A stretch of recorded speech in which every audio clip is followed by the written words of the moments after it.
요한복음 4장 1절부터 18절 말씀을 가지고 가정세미나 남성다움이라는 제목으로 하나님 말씀 증거하겠습니다. 가정세미나. 가정세미나로 설교 제목을 잡은 것은 5월이 가정의 달이고 또 가정에 대해 설교해야겠다는 마음이 부담감이었습니다. 그리고 세미나라고 붙인 것은 제가 성경을 요한복음 4장을 묵상한 것 외에 하나님 말씀 증거하는 것보다 책으로 이렇게 제가 이 책을 봤는데 이 책을 좀 나눠야겠다는 생각을 좀 했어요. 가정의 달이라. 그래서 이 책을 좀 소개를 하겠습니다. 책 제목은 남자와 여자 무엇이 다른가? 부흥과 개혁사에서 나온 존 파이프 목사님이 쓴 책입니다. 남자와 여자 무엇이 다른가? 지금 가정세미나 남성다움에 대해서 타이틀을 잡았는데 우리가 남자 하면 그냥 우리 일반적인 상식성에서 남성다웠다, 이것은 저 힘이 있고 강하다, 근육질이다, 체력이 뛰어나다, 이런 상식적인 또 어떤 편견적인 얘기가 될 수 있습니다. 근데 오늘 요한복음 4장에 나오는 이 수가라는 동네에 예수님 찾아와서 그 여자를 만났는데 그 여자에게서 여인에게서 예수님이 어떻게 접근했고 남성다움을 예수님이 어떻게 표현하고 발산하는지 또 우리 사회에서 남성다움이 어떻게 얘기되고 있는지 본질적 의미를 살펴보도록 하겠습니다. 요즘에 거의 한 10년, 20년 전부터 부부학교 또 아버지 학교 이런 걸 많이 합니다. 아버지는 어떤 존재로 배우기도 하고 교회 사역의 한 부분이기도 합니다. 가정의 달이기 때문에 이 가정을 하나님 설립하시고 창립하셨는데 어떻게 가정에서 남성과 여성이 본질적으로 하나님이 만드신 가정 안에서 세워질 수 있을까 그런 생각을 해보게 됩니다. 우리나라 이혼율도 미국 다음으로 많이 높습니다. 그렇다면 교회 안에서 기독교인들은 어떨까? 세상이 못지않게 기독교인들도 이혼을 하고 있습니다. 통계적으로 봤을 때 저도 들은 얘기인데 거의 비슷한 수준의 교회를 다닌 사람들도 이혼한다고 통계에 나와있기 때문에 심각한 우리나라 현대의 심각한 통계를 보기 때문에 우리 기독교인들도 이혼에 대해서 살펴봐야겠다. 왜 이혼하고 하나님이 남성과 여성을 어떻게 만들었는지 어떻게 해야 건강한 가정을 이룰 수 있는지 그런 생각을 많이 해보게 됩니다. 제 결혼 생각도 뒤돌아보게 되었고 한 여자 한 남자가 어떻게 남성으로서 하나님이 세워야 원하는지 우리가 치유사역을 하는데 치유됐다는 게 뭐느냐? 당신은 건강하고 치유됐어요. 훌륭해요. 이게 뭐냐면 그렇게 말할 수 있는 근거는 당신이 남성답다라는 거예요. 그리고 당신이 치유됐으니까 여성답다라는 거예요. 그러니까 치유의 한 방편이죠. 하나님 이 땅에 당신을 남자로 보냈으면 남자의 본 모습을 회복하는 것이 치유적인 관점이라는 거예요. 남자는 막 이렇게 강하고 용기 있고 탄력 있고 여자를 보호하고 공급하고 이런 건데 내가 거기에 대해서 부정적인 어떤 내면적인 아픔들을 가지고 있어요. 움츠러들고 수동적이고 그러면 아직 치유가 안 된 거예요. 책임을 지지 않으려고 어디 가서든지 어느 단체에 가든지 나는 책임이 없다 이렇게 하고 피하고 그럼 아직 치유가 안 된 부분이죠. 하나님 이 땅에 보낸 남성은 책임감 있고 여자를 보호하고 여자의 가정에 공급하고 이런 내용들입니다. 오늘 요한복음 4장 3절 4절에 보면 이런 게 나와 있습니다. 유대를 떠나사 다시 갈릴리로 가실새 사마를 통과해야 하겠는지라. 예수님께서 갈릴리로 3절에 유대를 떠나 갈릴리로 가려고 하는데 그냥 그 당시에 사마리아가 중간에 껴있어요. 사마리아 지방이. 근데 사마리아는 이스라엘의 편견 속에서 그렇게 좋지 않은 곳이에요. 그리고 이 사마리아는 혼혈족이 많아요. 예전에 바벨론 이렇게 아시아 이렇게 망했을 때 거기에는 혼혈족들이 많이 살아서 순수 유대 혈통이라기보다는 편견을 가지고 안 좋은 그런 지역 사람들이었습니다. 근데 그 당시에 습관에 따라서 사람들은 이렇게 돌아서 간 거예요. 해변길로 이렇게 돌아서 갔다는 것도 예수님은 근데 3절인가 사마리아를 하겠는지 결단을 하고 사마리아를 통과해서 갔어요. 그리고 4절에 보니까 사마리아에 있는 5절에 사마리아에 있는 수가라는 동네에 이르시니 야곱이 그 아들 요셉에게 준 땅이 가깝고 사마리아를 직접 통과했다는 것입니다. 예수님의 의도는 뭘까요? 아버지의 마음을 가지고 있습니다. 사마리아에 복음이 들어가지 않았기 때문에 그 사람들에게도 빛된 소식이 필요하다. 특별히 그 수가 동네, 그러니까 수가성이라고 하는데 수가 동네에 사마리아 여자 한 명이 복음이 필요하다. 왜? 예수님은 전능한 하나님의 아들이기 때문에 그 여자의 필요를 알고 있는 거예요. 그 여자는 누구냐면 이혼을 5번이나 한 여자였어요. 그러니까 예수님이 이 땅에 와서 많은 사람들 만났는데 힘든 사람들 많이 만났어요. 힘든 사람들. 이혼한 사람을 바라보는 예수님의 태도는 성경에 묘사된 예수님의 마음을 볼 수 있습니다. 수가 동네의 이혼을 바라보는 예수님과 마음의 태도를 오늘 본문을 중에서 쭉 묵상해보고 생각해 보도록 하겠습니다. 여러분 여기 이혼한 여자가 5번 이혼자가 나오는데 현대에도 이렇게 많이 하는 건 쉽지가 않잖아요. 근데 예수님이 이 여자를 만져주고 만나줬어요. 의도를 가지고 만난 거예요. 그냥 사마를 직접 통과해서 그 여자 한 사람을 위해서 만난 거예요. 여러분 우린 이혼에 대한 아직도 편견이 있고 미국이나 이런 서양은 많이 이혼도 하지만 이혼한 사람이 우리가 실패한 사람이다 흔히 얘기하는데 그렇지 않죠. 근데 하나님이 이 사람을 어떻게 보는가? 그리고 내 딸이 5번 이혼했다고는 어떻게 생각을 할 거예요?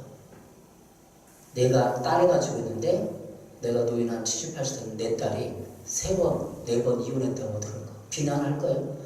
그 딸을 이해하고 용서하고 받아. 아버지니까 어쩔 수 없어. 하나님 아버지도 그런 거예요. 우리가 어떤 죄를 짓든지 어떻게 실패하든지 하나님은 이혼했든지 어떤 범죄했든지 그 딸을 이해하고 사랑하고 수용한다는 것이죠. 예수님은 오늘 본문에서 의도적으로 그 여자를 만난 것입니다. 이혼에 대한 편견을 깨기 위해서 그 여자를 만나주기 위해서 그 여자의 좋은 소식을 복음을 구원을 주기 위해서 만나준 겁니다. 의도를 가진 거죠. rom 4장 9절에는 사마리아 여자가 이르되 당신은 유대인은 어찌하여 사마리아 여자인 나에게 물을 달라 하나이까 하니 이는 유대인이니 사마리아가 상종하지 아니하였더라. 상종하지 아주 그냥 사람 취급도 안 하는 그런 사람과 예수님은 의도를 가지고 만난 것입니다. 여기 결혼 예안 이런 게 나오는데 여러분 우리 결혼할 때 한번 생각해보고 여러분도 결혼관을 점검해 보시기 바랍니다. 왜 결혼합니까? 상대방의 필요를 채워주려고 결혼하는 것입니다. 근데 많은 사람들은 결혼관을 떠나면 행복을 위해서 결혼하는 겁니다. 행복을 위해서. 내가 행복했으면 좋겠다. 그래서 근사하고 멋있는 삶을 만나 결국은 행복이라는 것이 자기 만족, 자기 기쁨을 위해서 행복하는 거예요. 기독교적인 결혼관은 뭘까요? 서로의 필요를 채워줌으로써 상호 책임과 상호 의존을 나누는 거예요. 서로를 필요를 채워주려고 결혼하는 거예요. 근데 우리가 결혼할 때 저 여자가, 저 남자가 부족한 부분이 이거야. 내가 채워줘야, 도와줘야지. 이렇게 하고 결혼했나요? 그냥 즐겁고 연애 감정에 충분해서 결혼하면 다 될 것 같은 마음으로 결혼한 것을 그거 깊게 생각을 안 해봤다는 거죠. 기독교적인 결혼과는 신랑 되신 예수님을 결혼을 통해서 체험하고 만나는 것입니다. 신랑 신부로 예수님을 신약성경에 나오면 신랑 되신 예수님이라고 표현하잖아요. 그러니까 우리는 다 남자고 여자고 영적인 의미에서 예수님의 신부예요. 그러니까 신부로 이 땅에 살아가면서 죽음 위에 천국을 준비할 때 신부로서 깨끗한 이미지, 순결한 이미지, 경건한 의미로 준비되어가는 것입니다. 나의 결혼 생활으로 부부간의 어떤 친밀감과 여러 가지로 예수님의 천국 잔치, 천국 결혼을 준비하는 것입니다. 그렇기 때문에 기독교인의 결혼과는 내가 여기서 결혼에 실패하고 결혼에 넘어지고 결혼을 맛봄으로 말미암아 하늘 천국의 결혼을 준비하는 과정으로 봐야 되는 것입니다. 내가 그래도 결혼 생활이 너무 힘들다. 뭔가 문제가 있고 찌럽지가 있고 이혼할 위기도 있고 그러면 예수님과 관계를 설정을 다시 해야 돼요. 예수님과 인격적인 관계부터 다시 신앙적인 관점으로 이 결혼을 풀어봐야 되는 것입니다. 기독교적이고 성경적인 관점은 남성과 여성이 한 가정 안에서 조화와 연합을 이루기를 원하십니다. 남성에게 없는 것이 있고 여성에게 없는 것이 있는데 합쳐져야 됩니다. 남성, 성, 여성, 성, 그냥 어떤 여기 성이라는 건 섹스를 말하는 것이 아니라 젠더의, 영어의 젠더의 개념으로 남성다움과 여성다움이 합쳐져야 하나가 되어서 영적인 결합이 이루어져서 온전한 인격자가 되어서 하나님을 경배하고 하나님을 섬기고 하나님이 나를 이루어간다는 거예요. 그러니까 남성성으로만은 남성성, 강인함과 어떤 와일드함과 터프하고 진취적 이런 것만으로는 하나님 나를 이루기 힘들어요. 왜? 여성성이 뭐냐면 부드러움과 자유로움과 수용성 이런 것이 있어야 합쳐져야 하나님이 나라를 교회를 확장시키고 복음을 전하고 있는 게 하나가 된다는 거예요. 그렇게 이해해 보셨나요? 남자만으로 부족해요. 여자만으로 부족해요. 하나님은 그 남성성과 여성성의 성품, 성향들을 하나님 나를 위해서 복음을 쓰기를 원하셔서 그렇게 결혼을 해야 되는 것이 기독교적인 결혼관입니다. 우리는 어렸을 때부터 부모님으로부터 결혼을 배웠어요. 부부 생활을 배웠어요. 근데 부부 생활을 원만치 않거나 어느 한 부분에 아버지가 없다든가 어머니가 없다 결손가정 또 내지는 어떤 부모님이 너무 많이 싸우거나 이혼했다든지 그러면 부모로부터 좋은 부부생활, 결혼을 못 배운 거예요. 그래서 그럼 어떻게 해야 되는 거죠? 우리는 예수님 앞에 나와서 예수님을 의지하고 예수님 믿음으로 하면 우리가 결손됐던 부모로부터 받지 못한 사랑, 다시 말하면 부모의 그 남성적인 사랑과 어머니 여성적인 사랑을 받아서 예수님의 이미지를 떠올리면서 살아가고 나면 우리는 그 결손을 부족한 부분을 메꿀 수 있는 것입니다. 이해하시겠죠? 이론적이거나 그러면 어떤 특별한 논리적인 이런 게 아니라 그냥 상식적으로 이해가 됩니다. 여러분, 우리는 성장기 때 부모님으로부터 어머니, 아버지, 남성성, 여성으로부터 지지와 위로와 격려 그리고 안정감, 물질적 공급, 합당한 징계를 받습니다. 인격이 성숙하려면 부모의 지지, 괜찮아, 위로하고 격려받고 필요해야 돼요. 합당한 징계도 받아야 돼요. 잘못했을 때는 징계를 받고 벌을 받아야 돼요. 물질적인 공급, 어린이날에는 생일 때 어떤 체험을 받아야 돼요. 근데 이게 안 됐다. 그럼 어떻게 되죠? 인격이 삐뚤어지거나 뭔가 마음에 결손이 있어서 그 남자가 여자가 그것을 무의식 속에 잠재 속에 묻어두는 거죠. 부족한 부분을. 그래서 결혼했어요. 딴딴딴 결혼했는데 이제 1년 살아보니까 2년 살아보니까 이 여자가 나의 부족한 부분을 결손을 못 채워준다고 판명이 돼요. 아, 이 여자는 안 되겠구나. 이 남자는 내 이 부족한 부분을 결코 채울 수 있구나.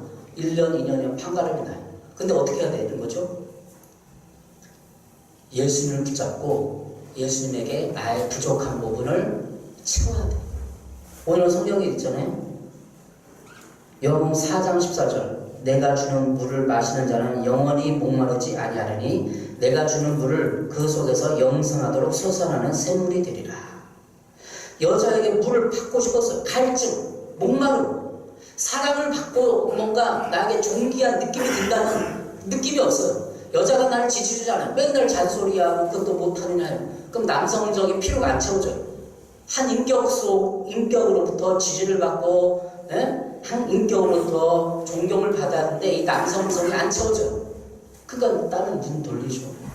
여러분 남자가 많은데 왜 남자가 술집에 갈까요? 청년들에게 이런 얘기를 한 적이 있는데 술집에 가면 돈은 비싸 10만원, 20만원, 500만원 내지만 막 존중한다는 거야. 너 당신 최고야. 아, 그 멋있어 오빠 하잖아. 그러면서 그 자기 존중감이 채워지는 거예요. 격려. 아내는 맨날 집에서 잔소리.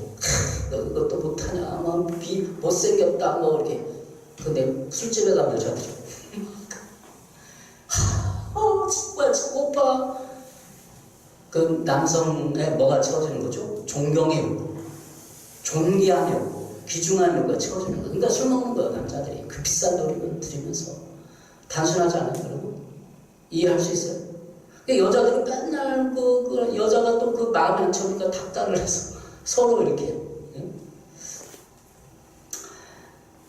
그것이 갈증이고 목마름이야. 사실은 오늘 요한복음 4장 14절에는 내가 주는 물을 마시는 영원히 목마르지. 예수님이 그걸 채워준다는 거예요. 존귀한 귀중함. 예수님이 우리로부터 이 땅에 오셔서 내 생명을 위해서 내가 죽었다. 그 존귀함과 귀중함이 채워진다는 것입니다. 여러분 백설공주 아시죠? 백설공주는 동화에 나오는 얘기인데 백설공주 뭐 다른 버전도 있고 그런 게 많이 있어요. 저도 이렇게 인터넷 검색하면서 좀 보긴 했는데 처음에 어땠죠? 백설공주가 여러 가지 나오죠. 근데 이제 새엄마가 왔어요. 새엄마가 왔고 새엄마가 야 거울을 보고 거울아 해서 누가 제일 예쁘냐 그러니까 백설공주 그러니까 시기심이 팍 돌아가지고 백설공주를 죽여야겠다. 그래갖고 누구 이렇게 갖고 뭐 마녀를 시켜가서 돈 묻은 사과를 딱 하고 탁 해가지고 사과를 팔잖아요. 근데 그 백설공주가 어디 쫓겨나갖고 일곱 난장이한테 가잖아요. 일곱 난장이. 다 상징적이에요. 그게. 그냥 동화 아주 근데 서양적인 어떤 기독교적인 이게 다 복음의 진리가 들어가 있는 거예요. 그 백설공주가 죽잖아요. 그래서 그 죽는 배경 뭐예요? 일곱 난장이는 작은 그런 일곱 난장이가 있잖아요. 그 일곱 난장이는 열등이에요. 키가 작으니까 백설공주 하면 그냥 공주니까 떠받들고 최고야. 근데 백설공주는 자기 어머니에게 미움받아 쫓겨나고 그런 상황이 됐어요. 다 열등감을 말해주고 열등감, 비교, 죄를 말해주는 거예요. 우리가 기독교는 죄하면 그냥 쉽게 안 나오잖아요. 왜 일곱 난장이에요? 키가 안 자란 남자는 우리가 비교되는. 그래서 누가 가장 이쁘냐 비교하는 거 아니에요. 우리가 죄가 뭔지 모르는데 백설공주는 제가 죄를 이해할 수 있어요. 비교하는 거예요. 누가 제일 이쁘냐? 누가 여우주연상을 받을 것이냐? 누가 나무주연상을 받을 것이냐? 비교하면서 어떤 사람을 최고로 놓고 어떤 사람을 최고로 낮게 여겨서 비교 우위를 결정하는 게 이게 죄의 근본적인 속성이거든요. 그러니까 예수님 우리 와갖고 그렇게 하나? 예수님 다 복음서를 읽어보세요. 네가 최고 잘났다 이렇게 하는 거예요? 나는 존귀한 자다. 사람마다 다 존귀하다. 귀하다 이렇게 해주죠. 근데 백설공주에서 누가 나타나요? 백마탄 기사가 딱 나타나가지고 뽀뽀를 했는지 키스를 했는지 모르지만 탁 하니까 백설공주가 탁 깨어나는 거예요. 그 키스가 상징하는 게 뭘까요? 죄를 해결할 수 있다. 그 여자의 죄를.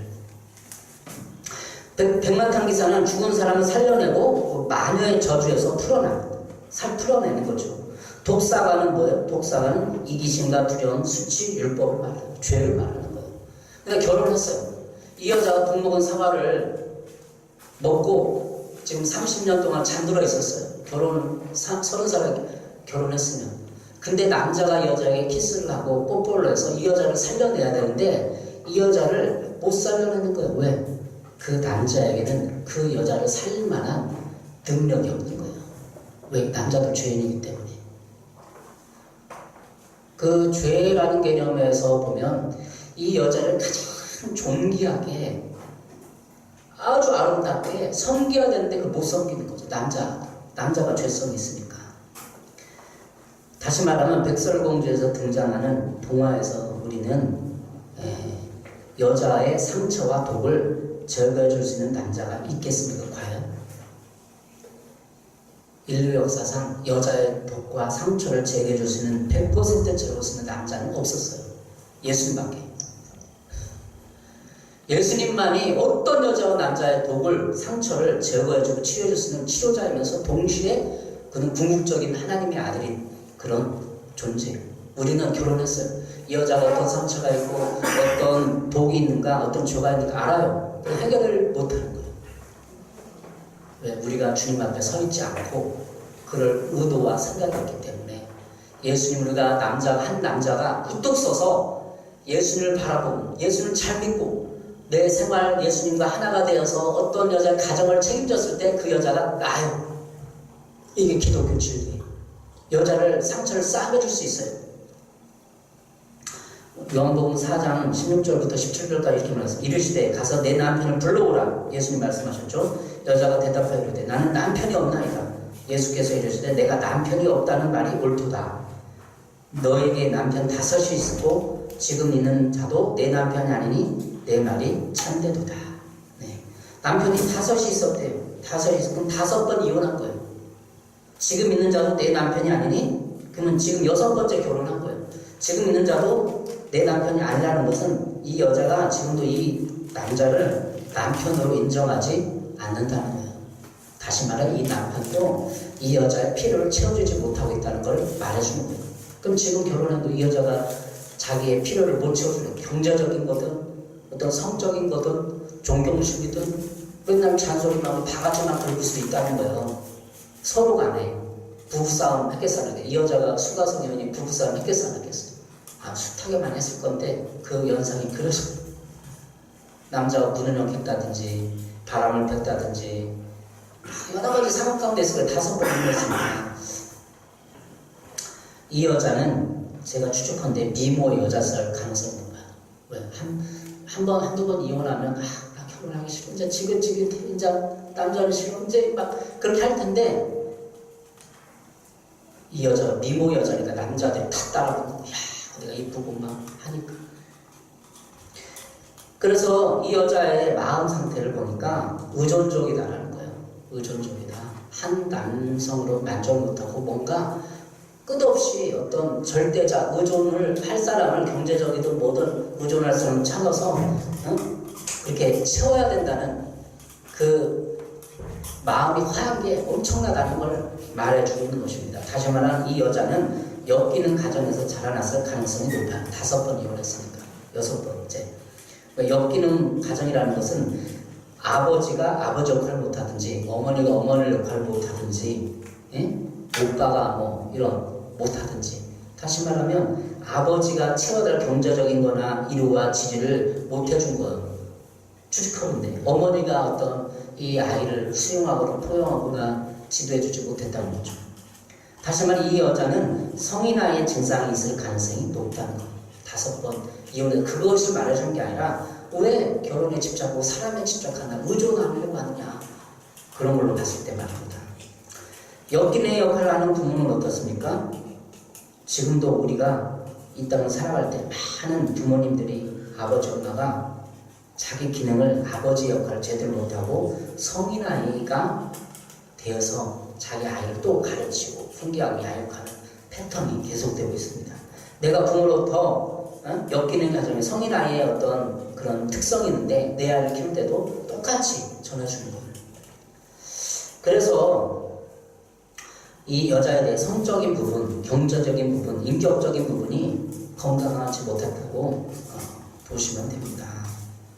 그러면 이 5번의 결혼을 통해서 5명의 남성이 어떻을까? 성숙했을까? 성숙하지 못했다는 걸 말해주는 겁니다.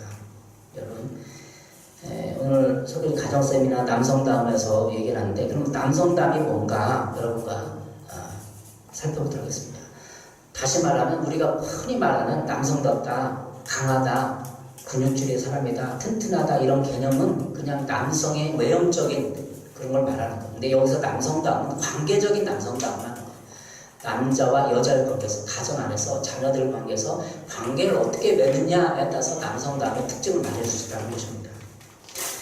성경에서 말하는 남성다움과 여성다움의 진정한 의미가 뭘까? 한 몇 가지가 있는데 여러분과 세미나이기 때문에 나누도록 해보겠습니다. 이 지식만 여러분이 습득해도 남성은 이런 거고 여성은 이런 거구나 이런 해도 내 자신을 뒤돌아볼 수 있는 내가 내 자신에게 남성성이 있는가 아직 부족한 부분이 있거나 깨달을 수가 있어요. 우리도 마찬가지예요. 지금 우리 사회가 유교적인 어떤 그런 교회에 와서도 유교적인 어떤 사고방식들이 팽배하기 때문에 남성답다 그러면 말도 안 하고 분재하고 뭐랄까요? 돈이나 이렇게 식사나 대접하고 여러 가지 편견적인 이성 그런 게 있어요. 그러니까 성경이 말하는 남성상을 바라볼 때 내가 치유되고 회복되고 예수를 제대로 믿고 하나님의 나라를 확장할 수 있는 거라는 것이죠. 하나님은 성경을 통해 상호보완적 조화 속에 남성다움과 여성다움의 아름다움을 우리에게 보여주셨습니다. 하나님께서 죄가 남성다움과 여성다움에 가져온 왜곡과 두려움을 보여주셨지만 그리스도를 통한 구속과 치유의 길을 또한 열어놓으셨습니다.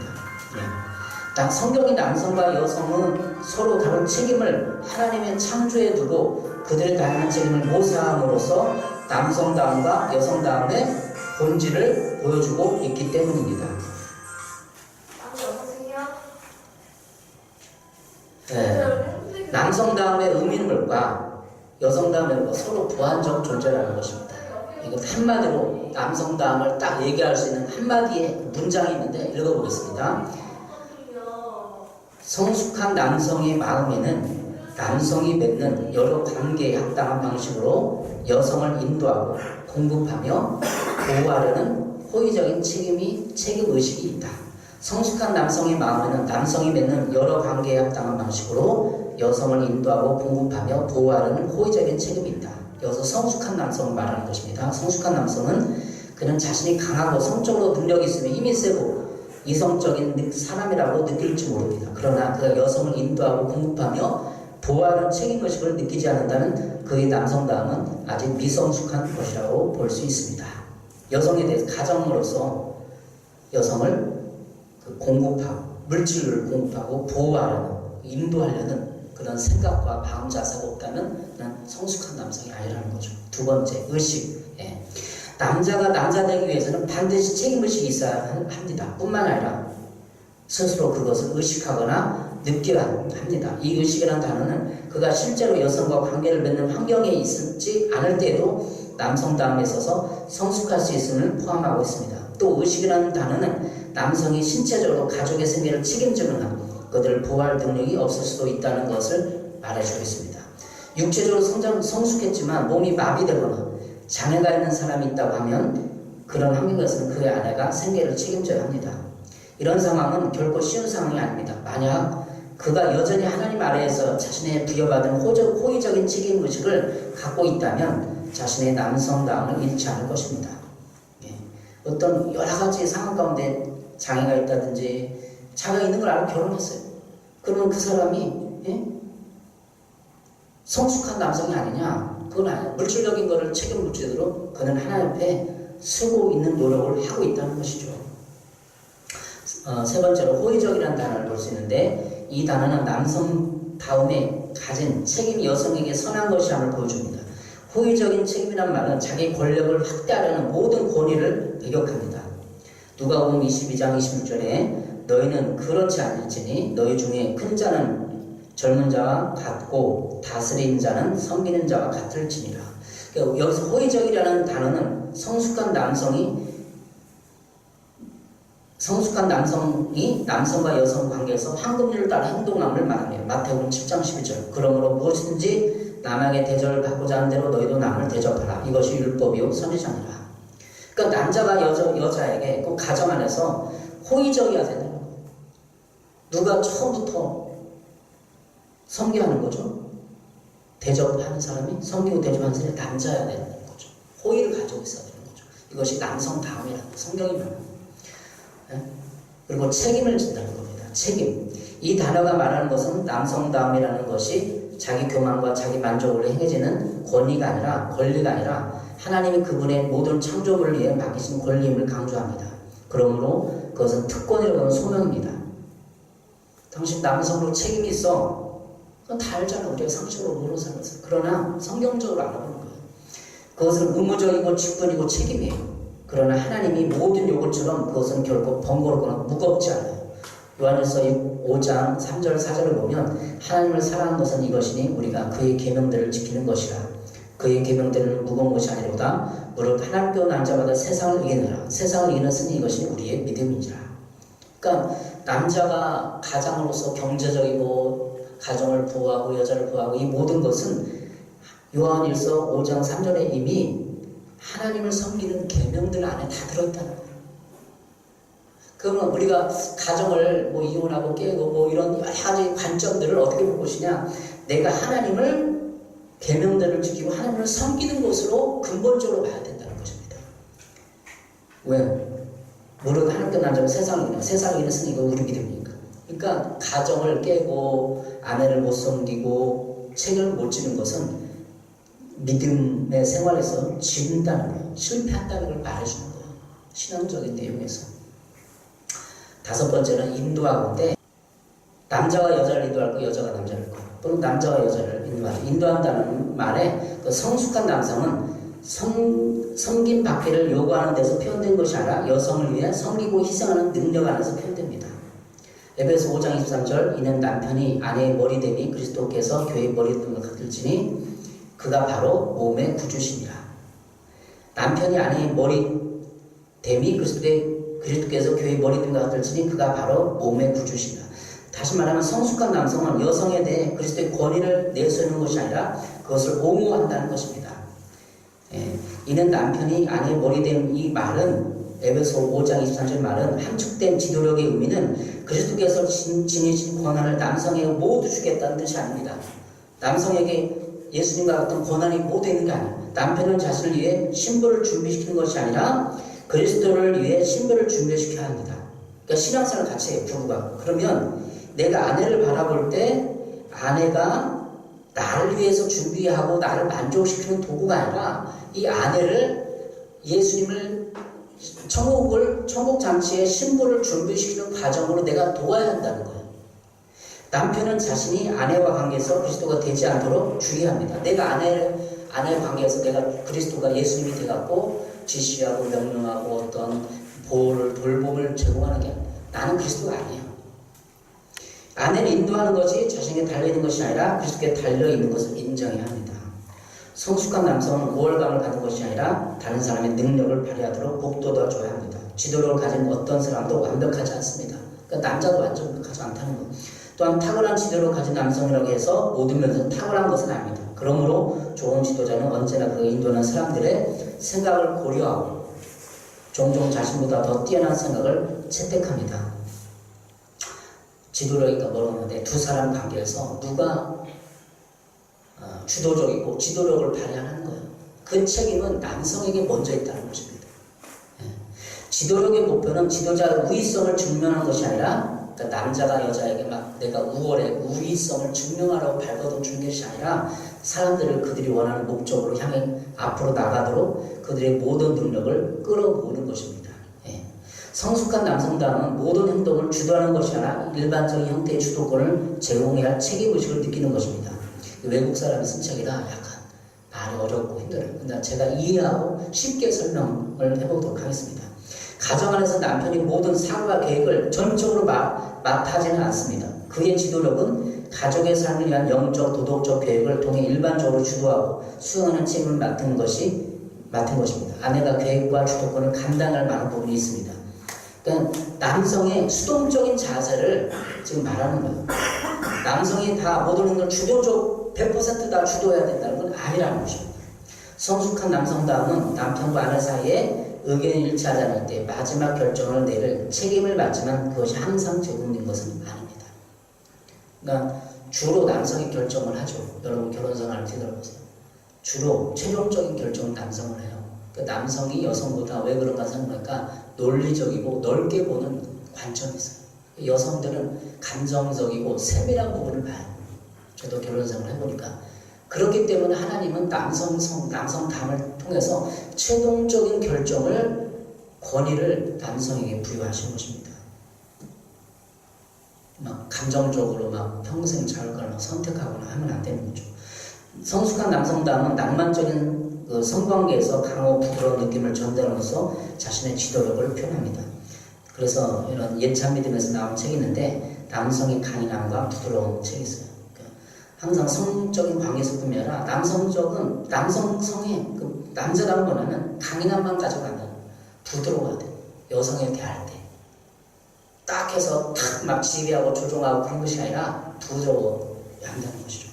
성숙한 남성다움은 남성으로서 성숙함과 위험을 가지고 관계를 맺고 시판다는 것을 여성에게 전달하기 위해 남성다움의 문화적 표현에 민감한 것에 따라 행동합니다. 예를 들어 부부가 식당에 들어갔을 때 누가 조부모를 부릅니까?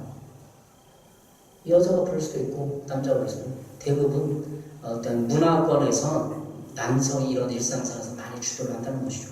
누가 문을 열어줍니까? 창을 누가 많이 열어줘? 서양에서 남자가 많이 열어주잖아요. 누가 길을 가장자리 쪽에서 걷습니까? 문화 방식은 다 있지만 항상 여성을 보호하고 인도하고 그럴 책임과 느낌이 다 남성에게 양심에 다 있다는 것입니다. 성숙한 남성다움은 하나님이 남성에게 지도력을 주신 것은 회개와 검성 그리고 위기관리 책임을 맡기신 것임을 인식해야 합니다.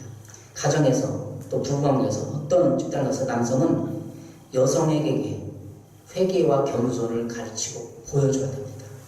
내가 이렇게 잘못했구나 시인할 수 있어야 되고 겸손한 모습을 보여줘야 되고 위기 관리 능력이 있어야 되는 것이죠. 우리는 남성들이 역사적으로 지도력을 심각하게 나누어 왔다는 것을 인정해야 합니다. 우리는 각자의 삶 속에서 자신의 수동성이나 지배력에 대해 마땅히 통해야 합니다. 남성들이 대부분 한 여성 또 가정을 돌볼 때 자신의 수동적인 입장이 있는 거예요. 여자들이 막 하기로. 그것도 좋은 입장도 아니고 때로는 두 가지 현상이 있는데 지배력을 행사하려고 하는 거예요. 여자에 대해서. 둘 다 좋은 것이야. 너무 수동적이고 너무 지배하려고 하는 것은 그리스도에 대한 어떤 이런 게 아니라는 거죠. 우리의 실패와 책임 회피 그리고 월권 때문에 하나님 앞에 스스로 겸손해야 합니다. 그러니까 아내의 것을 가져가거나 남편의 것을 가져가는 월권이에요. 그죠? 책임 회피.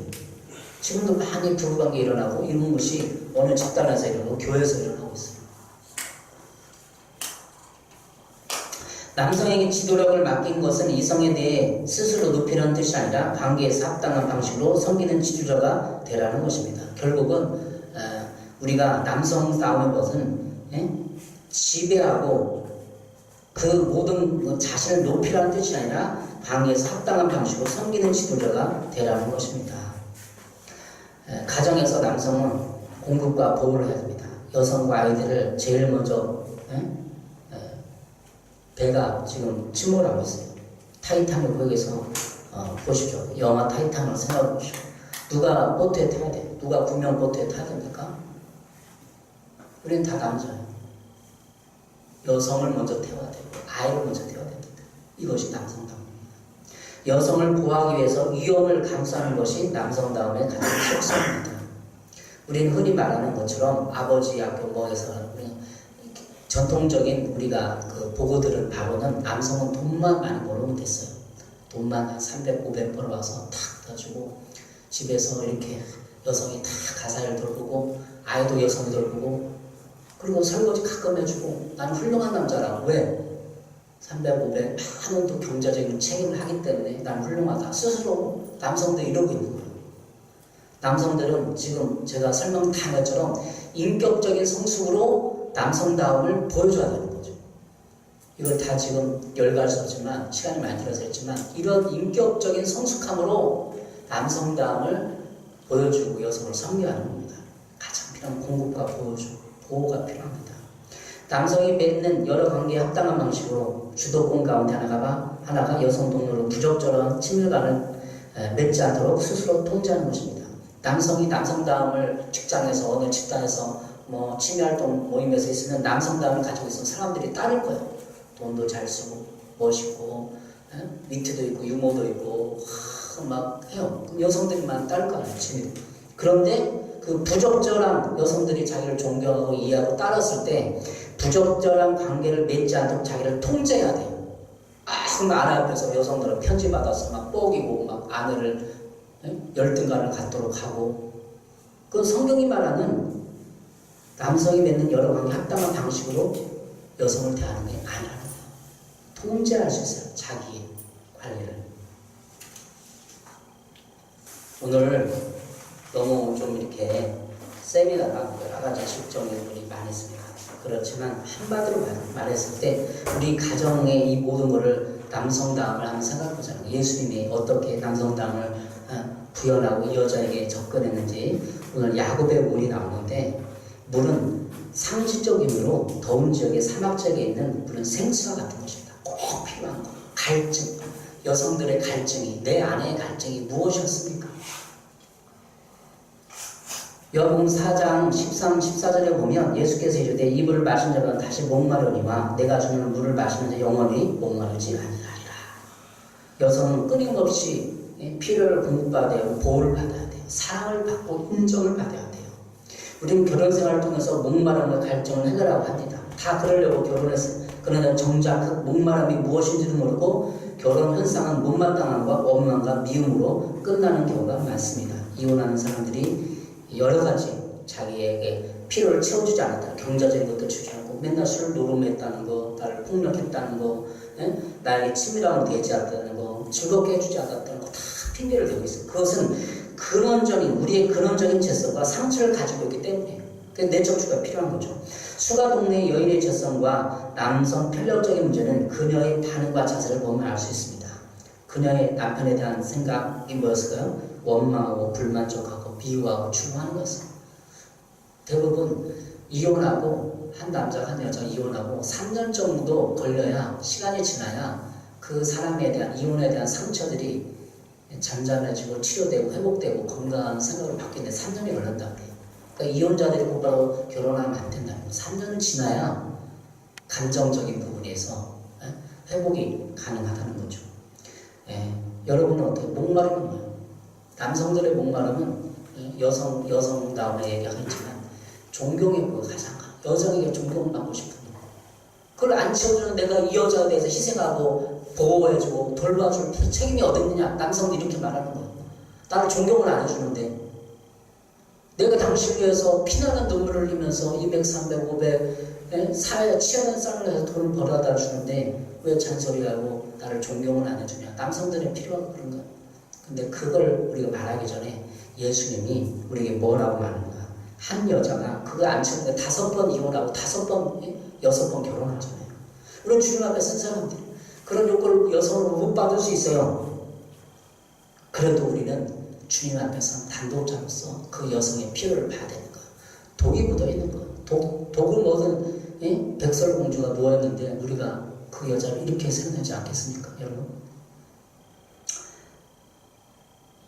지금 현재 6번째 남편도 이미 마음속에는 남편이 아니에요. 이 여자에게. 남편이 인정하지 않아요. 그냥 무늬만 결혼한 거, 무늬만 남편인 거예요. 그냥 형식적으로 살아가는 거예요. 그 여성의 가슴에 있는 내면적인 고통. 주위 사람은 욕해, 수다 떨어, 막 수근수근대. 자기는 남편이 채워주지 않아. 술 먹고 개차간대. 바람 피워 뭐 하고. 얼마나 행복했어요. 지금 현재 남편은 자신의 필요를 채워주지 못하고 있고 남편에 대한 불만족이 가득한 상태를 말해주고 있는 것입니다. 이 수가성 여인은 6명의 남편을 만났음에도 아직도 백마탄 기사를 만나지 못했고 백마탄 기사의 사랑을 받고 싶어하고 있는 것입니다. 백마탄 기사가 누굴까요? 예수님이에요. 예수님을 만나서 그 갈증을 해결해 준 거예요. 영적인 갈증을. 그때 예수님이 말씀 뭐였어요? 내가 주는 물을 마시는 자는 영원히 목마르지 아니한다. 어떤 여자, 어떤 남자를 만나도 우리 사람들은, 죄인들은 다 갈증하게 돼 있어요. 100% 완벽한 남자, 여자는 없습니다.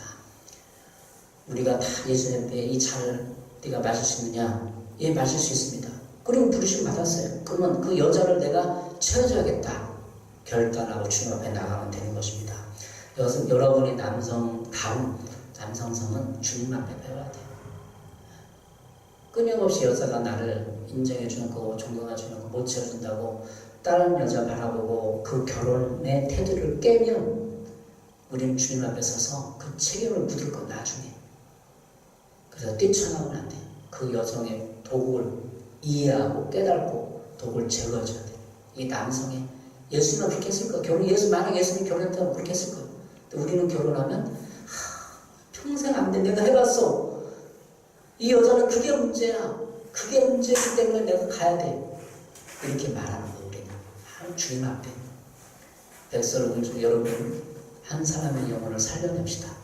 주님 앞에 나가서 우리의 남성다움을 재확인하고, 우리는 인격, 지금 제가 이 책에서 제시한 게 인격적인 부분이에요. 다. 성숙한 남성 상을 얘기했잖아요. 이게 인격을 말하는, 인도한다는 것을 우리가 잘못 이해해서 그 여자를 지배하고 다스린 고난이 없어요. 그 여자의 이야기를 들어주고 정보를 받아서 그를 가장 좋은 푸른 초장 있는 곳으로 인도할 책임이 우리에게 있는 거예요. 그때 우리가 예수님은 아니고 푸른 초장 인도하기 때문에 우리가 예수님 아니고 푸른 초장으로 인도하는 것은 그의 필요를 이해하고 깨닫고 도와줘야 된다는 것입니다.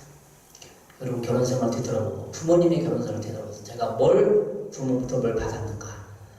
남성다움 이런 거라고 지금 그걸 생각해서 그걸 깨야 돼요. 남성다움은 돈만 많이 벌어주는 게 남성이 아니에요. 그걸 우리에게 맡긴 게 아닙니다. 우리 한국 사람 많아요. 돈만 그냥 많이 벌고 밤늦게 일해서 내가 다 했다. 그리고 아직도 그런 가부장적인 생각을 가진 사람들이 많아요.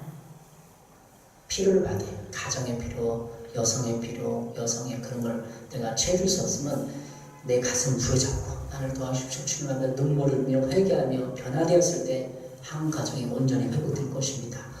다음번에 설교할 때는 여성성에 대해서 여성다움에 설교하겠습니다. 남성들을 많이 이해하고 있으면 이제 여성다움에 대해서 다음 주에 기대해 주시기 바랍니다. 예수님은 그런 여자까지 필요를 세워줬어요. 그 생수를 내가 채우겠다. 나오라. 이렇게 말씀하신 겁니다. 기도하겠습니다.